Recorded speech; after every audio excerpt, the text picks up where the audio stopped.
Welcome to the Midwest Anime Podcast, your number one destination for all things anime and animation. And on behalf of our hosts, Kaleb and Andrew, welcome to the show. Welcome in. We've got the final saga of Book 2 of Avatar the Last Airbender. We finished up the Earth saga. I keep saying saga, I don't know why. It's just a good word. Arc. So, we ended part 1 at the library learning about the eclipse that was coming. And Appa being taken by the Sandbenders. Right. And so part 2, we spent a lot of time focusing in on that Appa piece.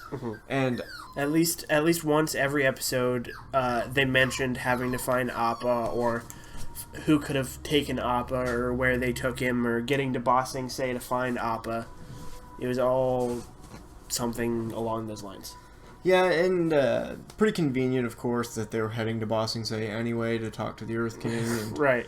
you know, it's one of those, you can't hate on the fact that that's just how it works. And so we spend probably 4 or 5 episodes learning about the goings-on in everyone's individual lives. We get a quick check-in with Hakoda, Katara and Sokka's father. We have Toph developing the superpower of bending, that is metal bending. We get the saddest episode in Avatar the Last Airbender history of Iroh's day out. Yep, where he celebrates the His birthday son's of Liu birthday. Ten.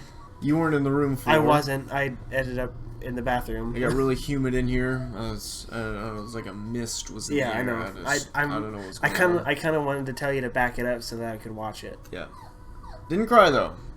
But boy howdy did my eyes get heavy. Yeah. Oh, it was that weird heavy feeling that your eyes get like. You're just like, don't do it. Don't do it. No. Come on, man. No, power through. Power through. Hold it together. We do get a little bit of look into Momo and learning about him and, you know, him just being just a crazy, chaotic person. Yeah. Lemur. The cool things we do, we learn a lot more about, you know, the animals. We learn more about Momo, and we see through Momo's perspective for the first time. Yeah. Where once he's captured, and you can... No, you see it when Sokka and Katara are sick. Oh, yes, you do. Because she's telling him to go get water, and... Yep, you're right. But it's the first time since then. Right, and you see it again, and it's a really interesting perspective. Yeah. And those, like, I don't even know, they just look like regular big cats. Like, they didn't really have, like, that mixture that most animals have. Although, we did get that, too, in this season. Bosco, the bear. the bear. The armadillo bear? The platypus bear? I'm drawing a blank on what Skunk bear? Skunk bear. I think there was one other reference that they made. But Some other weird combination. Just bear. Just a bear. Who is awesome. Yeah, his animal instincts are non-existent. That was a good quote. We see Suki and the Kyoshi warriors get taken down by Azula, and we learn about the secret society of the Dai Li. Correct. Which are basically keeping everyone blissfully unaware of the things whether by force or brainwashing. Which I guess force. Yeah, I mean, but like just whether by force or by misinformation or blissful ignorance, I suppose. Because you know it's one of those classist systems. Yeah. Yeah, it's hard to say. Well, like with the Earth King, it's just more of a misinformation type thing because he doesn't know. He's not told. You know, they don't brainwash him. They don't, force him not to say anything about it. They just don't tell him. And then they hide behind the whole facade of, well, he doesn't need to worry about, petty ins and outs of a never-ending wars. What was his name?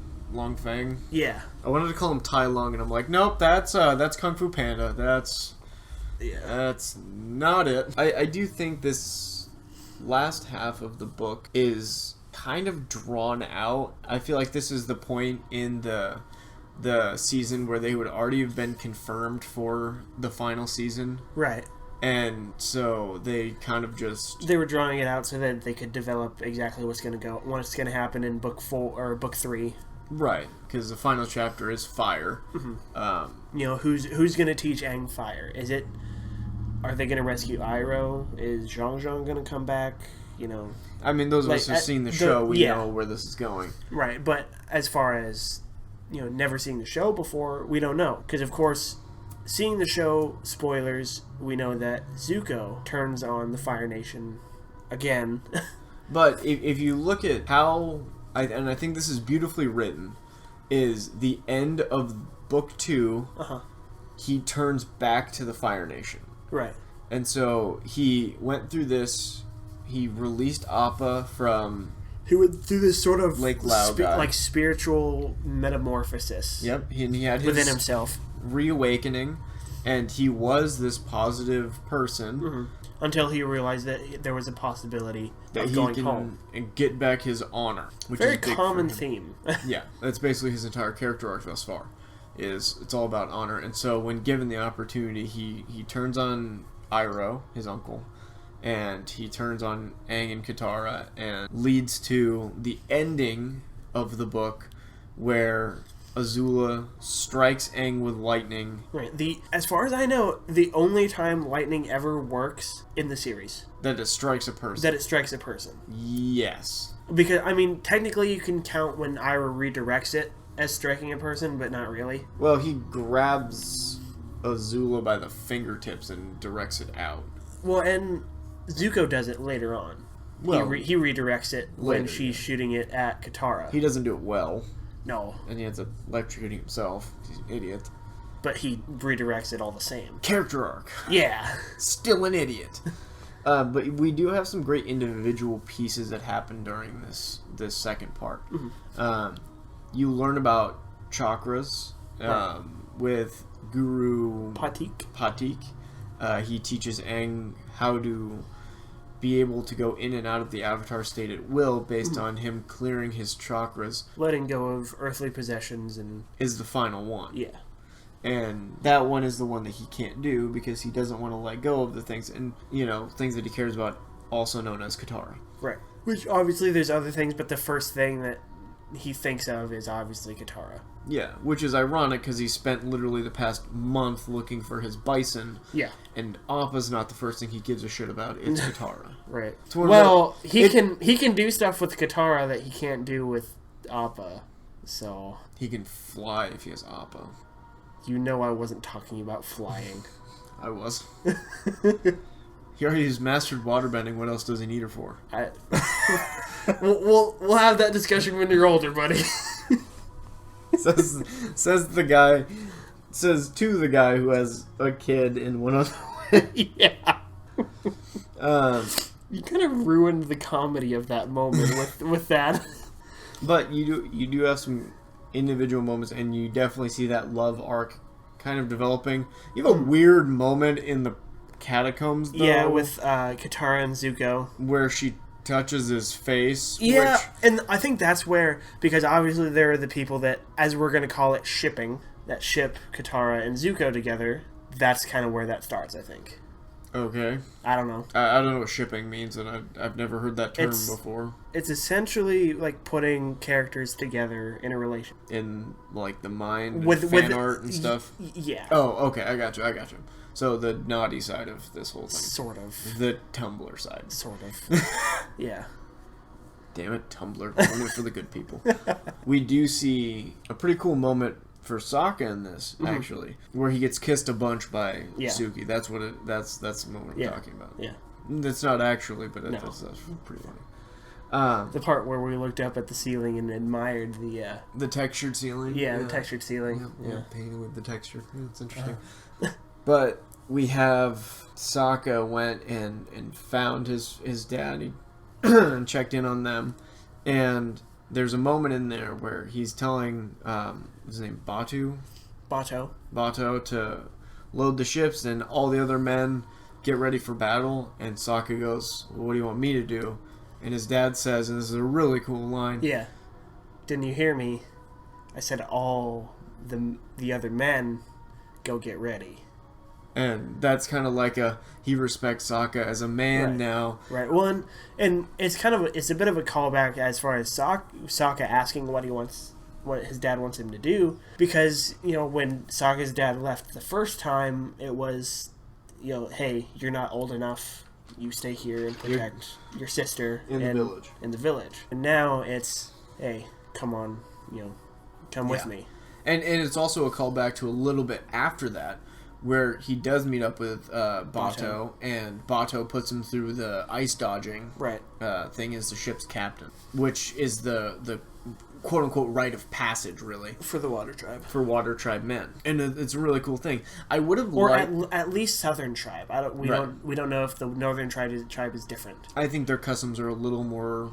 I think not tribalistic, but more... Not like Viking... Because I feel like the Southern tribe, like, kind of like Viking-ish, where it's like a...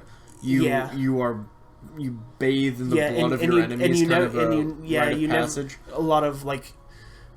ship warfare and stuff like that. The North seems more like a kind of like an empire almost, where it's like you fight for king and country kind of a thing. Right. The princess of the Northern Water Tribe is set up with its greatest warrior, right, or young warrior, I should say.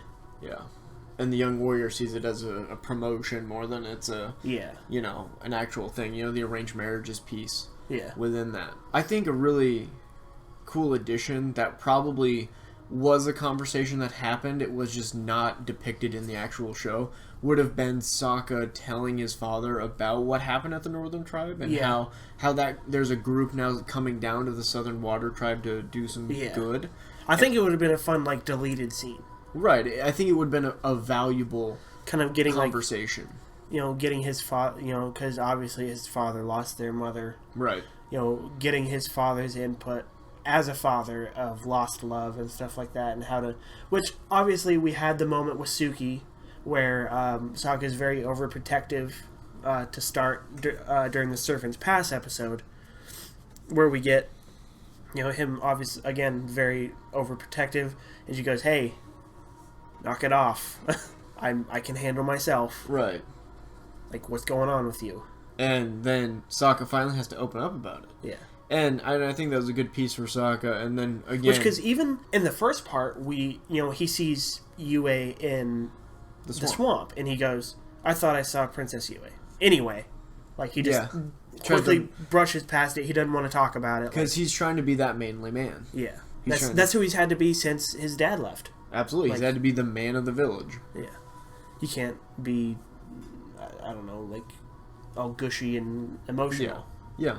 And I just think it's a really cool piece to it. And of course, the Toph almost drowning moment. Yeah. Which, I admitted, I thought was later, like, near the end of the series, where they're, after they fall off the blimp. Right. But, obviously not. So, as we... move past. We see the Serpent's Pass. That's a callback to that couple is someone that Zuko, when he's by himself, considers stealing from, and then sees that she's pregnant and then doesn't, which is a weird kind of thing to kind of have a foreshadowing for. Because it's cool, but it's like weird. If you paid attention, you noticed that it was the same couple. If not, like, you didn't really think much about it. Right. And then, of course, you have the uplifting, she gives birth and names the baby Hope and all that stuff. I don't know. I think this last part was a little bit stretched out. I agree. There was a lot less, like, content, a lot more kind of... World building? Yeah, world building is a good way to put it because, you have Sokka getting thrown out of the poetry place. Yeah. You have... Because his last poem is one too many syllables long. Yep. And then you have Katara and Toph going and getting, going to the day spa. Right. And, getting a makeover. And then other girls in Ba Sing Se start heckling them, and so they put them in a river. Like, it's... They use their bending on them. Basically, yes. And, you have that cool moment between... Katara and Toph, where it's I think you're pretty. It kind of explains Toph's, like, I guess, personality a little bit. Because she says one perk about being blind is that I never have to worry about what I look like. Right, I don't have to worry about appearances. So like even growing up being taught this is how a lady acts, she was part of the richest family in one of the richest families in the Earth Kingdom. Right. And she's probably the furthest thing from a lady that we've seen. Spitting into a spittoon. We do see a lot more criminality from the group. While in Bossing Say, they do break every possible rule they can find. They break into the Earth Kingdom party, I guess is the best way to put it. The bear. The Earth King's party for his bear. And you see them break into there. You see them break into Lake Laogai, which is an interesting thing that I think gets kind of glossed over in the grand scheme of this show. Is the brainwashing right? What the hell? Especially with Judy. Yeah, with the where are they getting all these women? And I made an interesting thought process on here. It almost seemed like a joke at first, but now that we saw the amount of women that were in Lake Laogai being brainwashed, and this is what you say, this is who you are. Yep. I just kind of put it out there as a thought. It's just kind of one of those brain straight out of your mouth, no filter in between.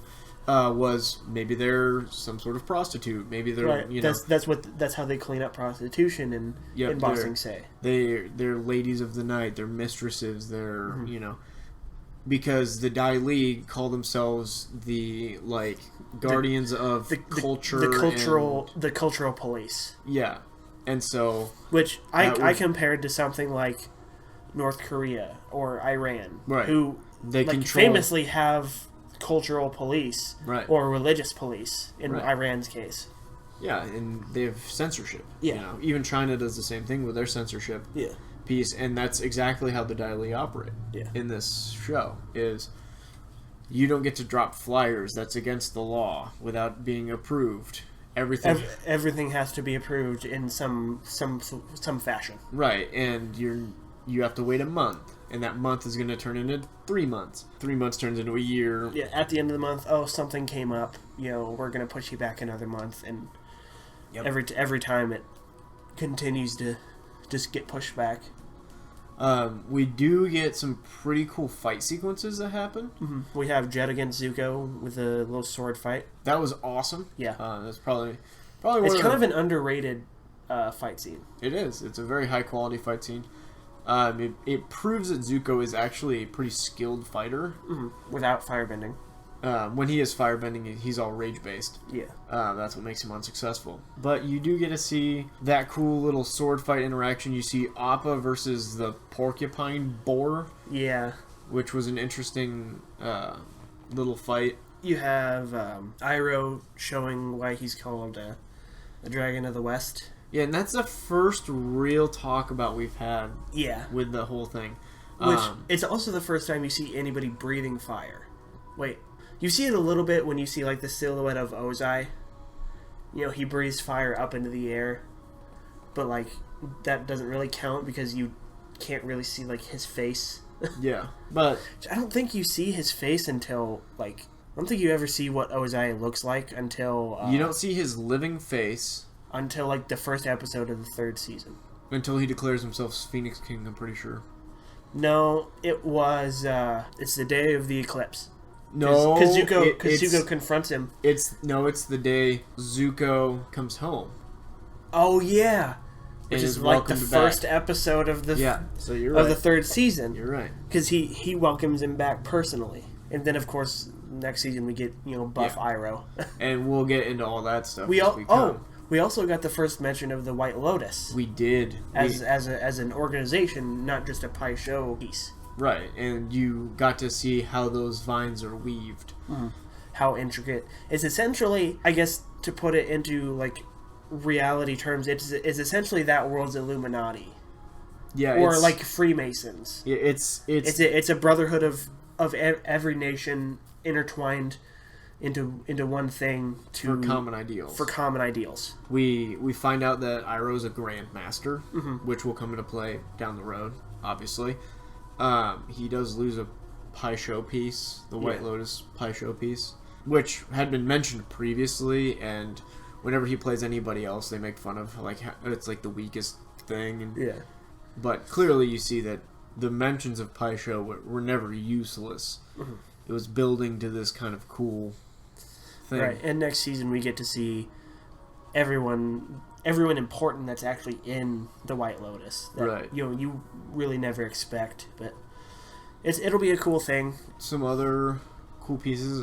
Now I'm thinking about all the things that have happened. We did kind of gloss over the whole metal bending thing. Yeah. Toph metal bending is It's also in contrast to intertwined with Guru Patik, talking about how everything's intertwined. right.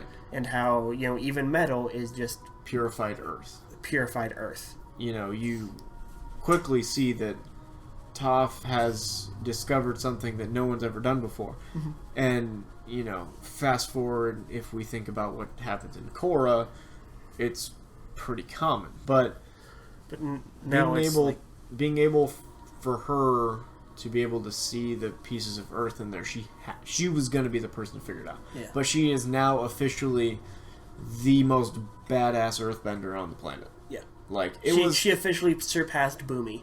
Yeah, as being just absolutely dominating. And she's like 10. No, I think they said she's 12, but whatever, same difference. We'll kind of round this out. What are you as somebody that let's put you in this shoes of somebody that's never seen this show before. Right. What are you looking for to continue on or be set up in the last season? Of course, obviously the end of the war and Ozai versus Aang. That's more of an obvious one, but yeah, you obviously have to set up the solar eclipse piece. Mm-hmm. Is that going to be the end-all be-all? Will it be successful? You do see in book 2, if you're paying close attention, the king spills the beans on this. Yeah. When he tells Azula, who he thinks is a Kyoshi warrior, that they're going to invade the Fire Nation on the solar eclipse. Right, and she kind of like, oh. She's like, oh, that is a great plan and brilliantly thought out. This is gonna suck. And then, see how that plays out within that. Sokka's gonna have to pick a girl, man. Yeah, Ty Lee is all about it, and it's all sorts of all about it. Concerning, because then you have Suki, and then no, that's it. Yeah, there's a lot of love things that need to play themselves out. We have that one date that Zuko goes on. Yeah, but no reference to her after that. No, which is odd. I would assume she would come around again. And he says it's complicated. We know very minimal about the relationship between him and May. Yeah, we obviously know that May, Azula and Ty Lee, when they were younger, kind of made fun of him for it. But that's all that we really know for now, I guess. Right. Obviously, I think putting myself, I think there's obviously with going off knowledge that I already know, but I want to see things that I guess would set up something with Azula and Zuko. Like a climax to their relationship. Yes. Yeah, because I feel like just everything that's happened to them, with obviously showing them how at odds they were as kids, and then of course building throughout the rest of the series, her constantly getting in his way or him getting in her way. Right. It has to build up to something. Yeah, and there's an interesting foreshadowing piece. Well, not really foreshadowing, but a remembrance piece at the beginning of the final episode of Book 2, where we get reminded by that moment where Roku says, if you're killed in the Avatar state, you will... Or the Avatar cycle will cease to exist. You get that tidbit of knowledge, which is that's a very odd thing to be plugged in here. Right. Aang gets struck by the lightning to end and gets killed until Katara brings him back with the water from... He's not officially dead, but there's consensus that he's dead. Yeah. Or that he's been... in reality, he could have just gone unconscious, but people are stupid. Well, I think it's the flash of the arrow made Yeah. people think that it was him, that he died there. Right. And that's how I've always thought as well, is that the flash of the arrow signified his life coming back. Him being brought back to life. Yeah. Of course, I could be wrong. We could be wrong about everything that we've thought, but... And you have, Katara using the magical holy water from the Northern Pole. Which that's essentially what it is. And that does bring him to some semblance of consciousness. There's got to be a timeline because they've got a couple months. There's got to be something. Because as we know, when Aang wakes up, because he falls right back asleep. After he wakes up, he hugs Katara and then goes right back to sleep. And then when he wakes up, he has hair. Yeah. How long passed? Because I mentioned this, that at the end of one episode, Zuko and Iroh cut off their... Yeah. And then all of a sudden, Zuko has some semblance of a whole full head of hair. Right. In the very next episode. How much time passed? Because hair does not grow that fast. Right. And there was a couple timeline pieces that I was really confused about with Appa's saga, because you have the little tale of Momo where he finds the footprint, and then you have Long Fang saying, "If you want to see your bison again." Right. That logistically didn't line up in my own timeline of Appa would have already had to be in the city, or how long were they in Ba Sing Se? Were they in there for 2 weeks? Were they in there for a month? Right, and how long did it take them to get out of the desert? Right. When did Appa arrive versus when they arrived? Right. How long after? Because it was obviously after Aang had arrived. Yeah. As we learned in Appa's episodes. Right. Or episode. Yeah. And so it's just an interesting timeline piece. You do see Zuko give up the Blue Spirit saga of his, character development, and that kind of leads him into the spiritual crisis that he's gonna shake out of, and then he has this weird vision of him with Aang's head on his body, which is hilarious that nobody talks about how funny that was to me. His scar, nobody talks about how funny it was to you. Yeah, it was specifically to you because his scar was gone and he had that arrow. It was weird. And then but in the vision he has of the two dragons, his scar's gone. Yep. In any vision he has, he doesn't have a scar. Right, because he had never lost his honor in the first place. Right.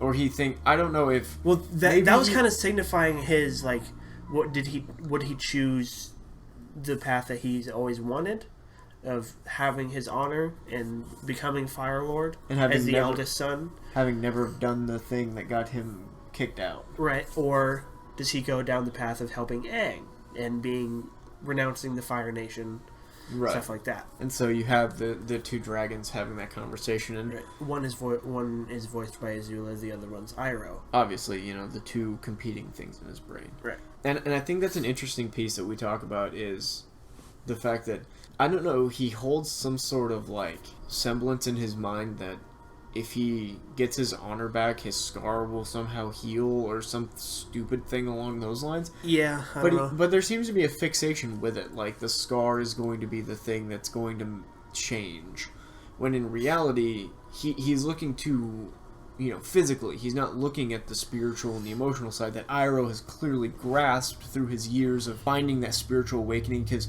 Iroh is one of the closest people to the spirit world in the grand scheme of things. Right. You have him, Aang, and eventually Toph are all going to have major connections with the spirits and a deeper sense of meaning. And you do have that really funny moment in Ba Sing Se where someone's at the door. Oh, I know who it is. It's an old friend. And they open the door and Sokka and Aang are just blown away, and Toph's just like, hey! Well, yeah, because they didn't know that she had met Iroh before. Right. And she had no idea who Iroh was to them, because he was just who he was, and he had never taken out and of course we have the final act of, I guess, as far as the Fire Nation would be concerned, of betrayal by Iroh in helping Katara and Aang escape. Yep. By holding off Azula, Zuko, and the Dai Li. Yep. For long enough, and then as soon as they're out, he gives up. We'll see what happens with that. Yeah. I know what happens, but I mean... Yeah, we know what happens, but... It'll be interesting to see it again. Overall, I could have done without the Appa saga. Yeah, I could have too. I think there's certain parts in each book that we can say, Yeah. like, I honestly can't think of one right off the top of my head from book 1. Because book 1 was a gem. Yeah. Well, book 1 was a lot of world building. It had to be. But I'm sure I'm sure if we delve deep enough that we could find something that really didn't need to be there. Yeah. And with the Appa saga, it makes a lot of sense in like the grand scheme of things. Right. You know, his connection with his animal guide, but there hasn't been a whole lot of talk about it. It's a one backhanded reference to it when Roku's dragon appears to Aang in the spirit world and takes him and says, "Oh, you're Roku's spirit guide, like Appa is to me." And that's all they talk about with the animal guide. Right. And same thing happens in Korra. They don't really talk about the whole connection. Naga is obviously Korra's spirit guide. Yeah, it's a bear dog. Yeah. Which is awesome. Yeah. And then, of course, Pabu. Bolin's spirit guide. I like to believe. I like to believe that it's Bolin's spirit guide is Pabu. Just because we joked that the generations didn't make sense that Bolin should have been the Avatar is irrelevant. He should have. So there's a widespread fan theory that Katara was meant to be the Avatar because of how powerful the bender she was. She is at the age of where you would find out that you are... Aang was dead. Right. Aang would have died by the time she was born. 112 years, so she's 14 or whatever. Yeah. So Aang probably would have lived to be 98 or something like that. And then of course, as far as Legend of Korra timeline, Katara would have either. Well, she's still technically alive. She's still technically alive, but if she was the Avatar, we don't know. Right. But we get the next cycle would be Earth, and realistically, that would be Bolin. Well, that's because he's the only Earthbender we talk about. But it could have been a Bayfon. It could have been. But that would have been some weird it could have been planetary shit. It could have been like May, or... That's why Opal's the only one that can't Earthbend. Yeah. It's because it was taken from her. Opal was supposed to be the next Avatar. That's why she's in Earth. She's from the Earth Kingdom, and she can bend air. It's confirmed. No. Jesus. Yeah, overall, it's one of those, like, this season was definitely setup season. It was a setup season. It sets you up for the final grand act of this. Right. This was the get all your battleships into flanking formation and we're gonna wait. It's like a stakeout. This is like the stakeout season. This is staging. Yeah, where nothing cool has happened. You get some cool action scenes and some good sequences and some world building, some good information. It's all coming. But boy howdy, this season 3. The world is ending and it's going to be a hell of a ride. Yeah. Well, I'm excited. Yeah, I am too. This is an incredible show. I'm excited for for book 3 and even to start Korra. So that we can kind of compare and contrast. Yeah, and I remember another piece of information. We find out Smellerbee is a girl. Yeah, we do. And Longshot talks. It took a while. He says like 6 words, but he talks. Yeah, pretty sure it's like the first words he's spoken since like the Fire Nation killed his village. But I mean, yeah, I think so. That was supposed to be like a monumental moment for everyone, and we're all just like, he wasn't given enough screen time for us to really appreciate how cool that is. He was on screen in that first Jet episode for like 2 minutes, right? And then because a lot of what they focused on was Tiny and I'm not gonna remember their names. The other guy, yep, the big one and the small one, yep, and Jet. And this one they focus on Smellerbee and Longshot with Jet. Yep. So, which kind of begs the question of what happened to everybody else. Well, we know what happened to everybody else. They're still alive. Right. They just... My guess was that Jet and Smellerbee and Longshot were going to go to Ba Sing Se and get established within somewhere, get a house and stuff like that, and then...